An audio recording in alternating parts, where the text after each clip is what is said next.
mengapa OPM tidak menyerah dan selalu melawan. Mohon dengar baik-baik. Kita semua, orang Papua maupun non-Papua,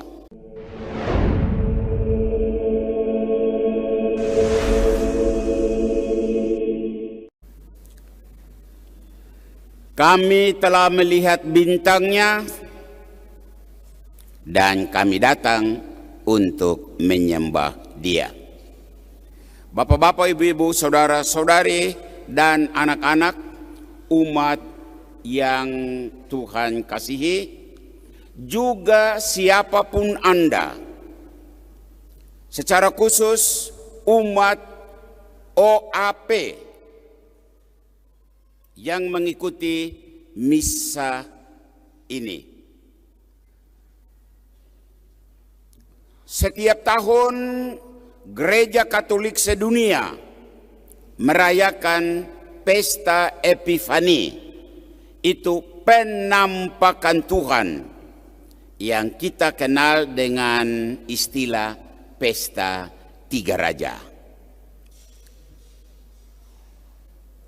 Hari ini saya selaku pastor kepala dan pastor Rinto mau mengajak seluruh umat paroki untuk menjawab pertanyaan ini.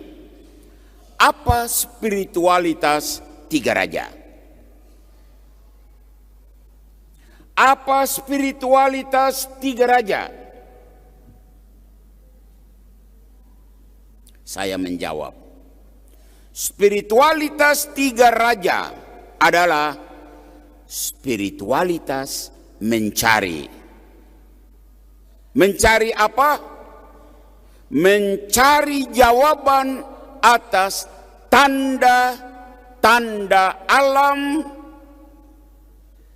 yang menimbulkan tanda tanya. Mencari apa? Mencari jawaban atas pertanyaan kehidupan yang kadang membingungkan masyarakat. Hari ini dalam Injil Alkitab berkata, Tiga Raja itu melihat tanda asing, tanda aneh di langit. Ada sebuah bintang baru yang muncul. Bintang itu penuh dengan syarat makna, syarat pesan. Dan pesan itu tersirat dalam kalimat ini. Di mana raja yang baru itu dilahirkan, kami telah melihat bintangnya dan kami datang untuk menyembah Dia. Matius 2:2-3. Juga hari ini umat paroki katedral Tiga Raja merayakan hari ulang tahun imamat dua pastor yang bekerja di paroki ini. Satunya pastor yang sudah tua, 70 tahun menuju 71, dan sudah 42 tahun menjadi imam, dan khusus di Tiga Raja sudah 22 tahun bekerja. Sedangkan yang lainnya, Pastor Rinto masih terhitung muda, 43 tahun.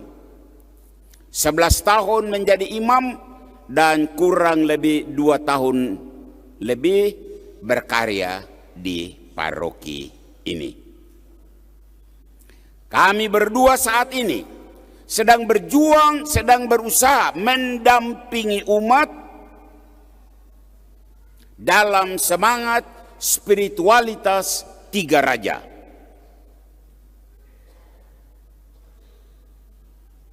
Saya tidak tahu Pastor Rinto punya pengalaman pribadi apa berkaitan dengan spiritualitas Tiga Raja. Saya sendiri ingin mengangkat pokok ini, refleksi pribadi saya tentang spiritualitas tiga raja. Spiritualitas mencari jawaban atas tanda-tanda zaman. Yang saya lihat, yang saya rasakan, yang saya pikirkan, yang saya renungkan selama 42 tahun menjadi imam dan selama 22 tahun berada di paroki ini. Saya mulai tahun 1980 untuk pertama kali saya datang dari Manado dan ke Jayapura, dan oleh Uskup Jayapura Herman Muninghoff saya ditugaskan ke Kokonau. Tahun 1983 saya ditabiskan menjadi imam di Kokonau setelah 2 tahun sebelumnya menyelesaikan tuntutan akademik di STTK untuk bisa ditabiskan tahun 1982 dan awal 1983. Nah, saat sudah menjadi imam dari Keuskupan Jayapura, saya selalu terganggu dengan pemikiran ini. Dengar baik-baik. Mengapa ada orang Papua, bahkan sebagian besar orang Papua ingin merdeka, memisahkan diri dari Negara Kesatuan Republik Indonesia? Saya terganggu dengan pemikiran ini. Dan ini tanda alam di Papua. Tanda alam yang menimbulkan pertanyaan, dan pertanyaan itu harus dijawab.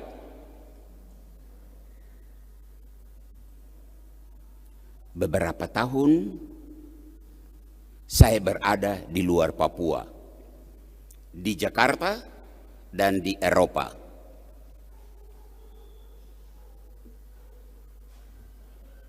Dan sesudah sekian lama saya kembali, 22 tahun lalu saya kembali dan ditempatkan di Timika, di paroki Katedral Tiga Raja.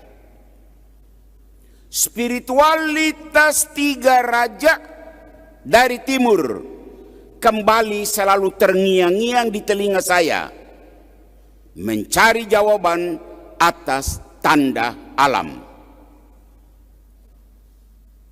Tanda-tanda yang penuh tanda tanya. Khusus hari ini, Pesta Tiga Raja dari Timur, saya ingin mengulangi apa yang dilakukan oleh 3 orang Majus yang melihat tanda alam yang aneh di langit. Dan itu menimbulkan pertanyaan. Dan mereka mencari tahu tanda apa itu. Tanda itu memberikan isyarat apa.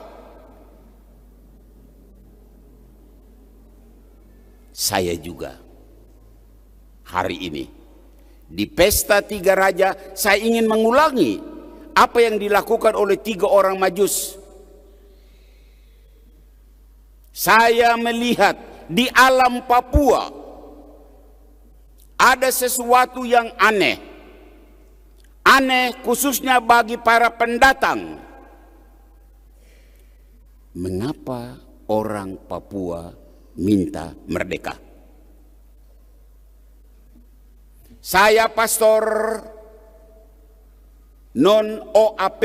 Saya tidak punya beban apapun untuk membahas pokok ini. Saya menemukan fakta, dan fakta itu begitu terang benderang selama 22 tahun saya berada di paroki ini, dan selama 42 tahun menjadi imam di tanah Papua ini. Fakta apa? Ini dia. OPM melawan, OPM beraksi, OPM menembak. Ini tanda apakah? Mengapa begitu? Dan sesuai dengan spiritualitas Tiga Raja, saya ingin cari tahu mengapa OPM bersikap seperti itu.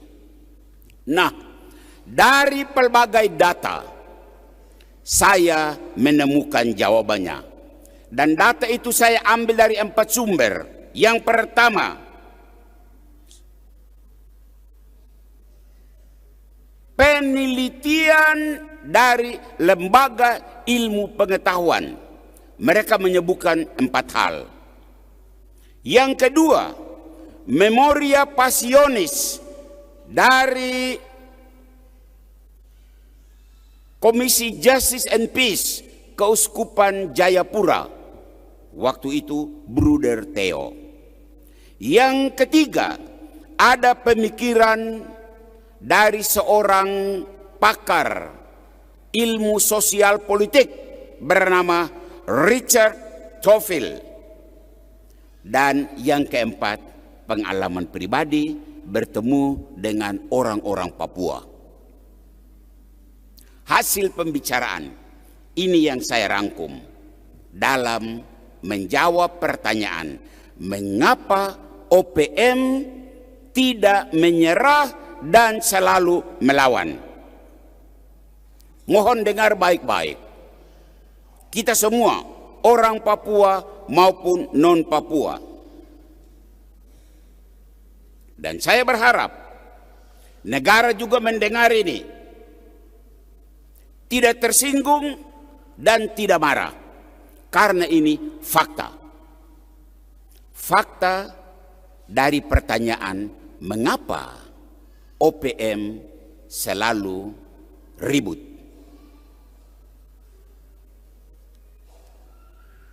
Yang pertama,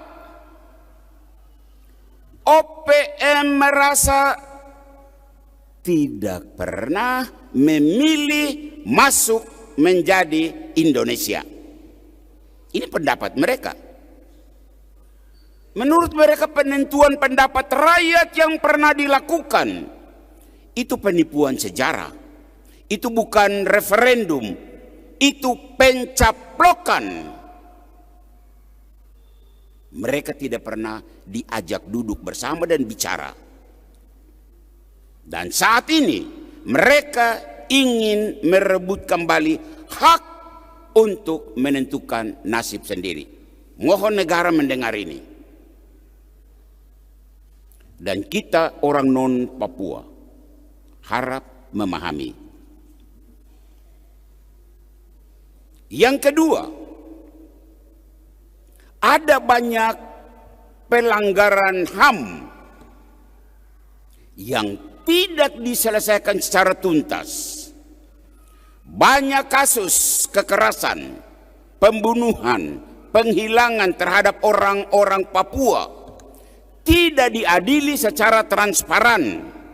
Akibatnya, dan ini sangat disayangkan, aparat keamanan tidak lagi dilihat sebagai pelindung rakyat, tetapi sebagai ancaman. Mohon negara memperhatikan hal ini untuk tidak mengorbankan aparat yang juga menjadi korban di hutan-hutan sana.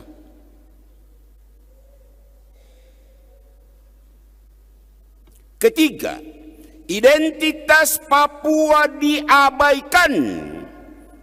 Itu sebabnya OPM tetap beraksi. Mereka merasa dijajah secara kultural. Mereka kadang dianggap terlalu hitam untuk bergabung dengan negara ini.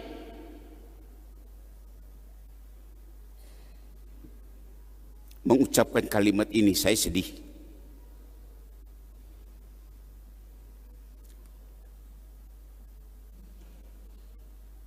Di luar Papua, rasisme dan diskriminasi masih terjadi.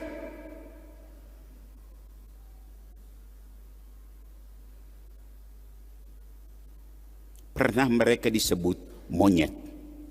Itu sangat menyedihkan. Mohon negara memahami mengapa orang Papua ingin berpisah. Karena ini salah satunya.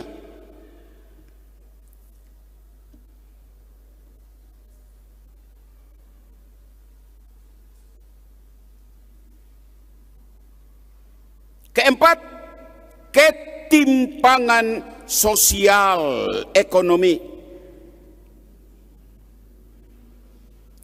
Ketimpangan itu begitu menusuk kalbu di pedalaman Papua, di postingan-postingan.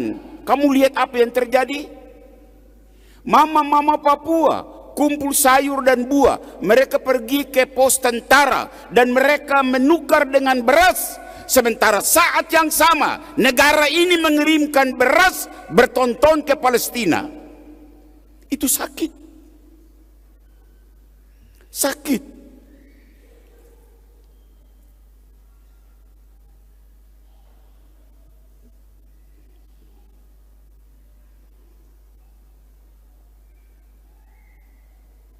Menurut OPM, ini penjajahan model baru. Tidak ada satu pastor Papua pun yang berani omong ini. Karena nanti diomong dia dicap OPM. Saya pastor non Papua. Dan saya mau bicara ini atas nama teman-teman saya yang tidak bisa bicara.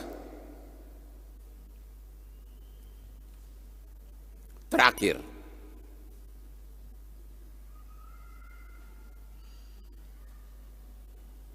perjuangan OPM dan orang-orang Papua yang ingin memisahkan diri dari republik ini bukan sekedar aksi politik, tetapi masalah martabat. Martabat manusia Papua. Menjadi merdeka itu bukan soal bintang kejora, bukan, tetapi soal harkat dan martabat.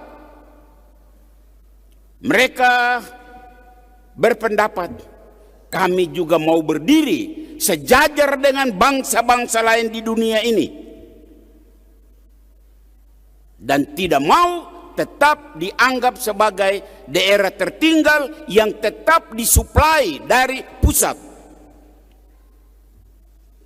Mohon negara mendengar ini.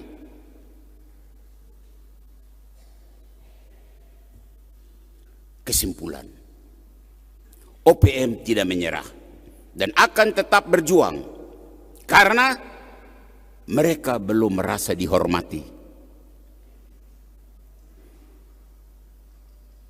Selama luka sejarah tidak diakui, mereka akan tetap berjuang. Selama suara mereka dibungkam, mereka akan tetap berjuang. Selama keadilan tidak ditegakkan, mereka akan tetap melawan. Inilah refleksi pribadi saya, Pastor Amandus Rahadat, yang selama 42 tahun menjadi imam di tanah Papua dan selama 22 tahun berada di kota Timika, di Keuskupan Timika, di paroki katedral ini. Saya mencoba untuk menyusun pemikiran ini dari pelbagai sumber, termasuk dari orang-orang Papua sendiri yang bicara secara pribadi.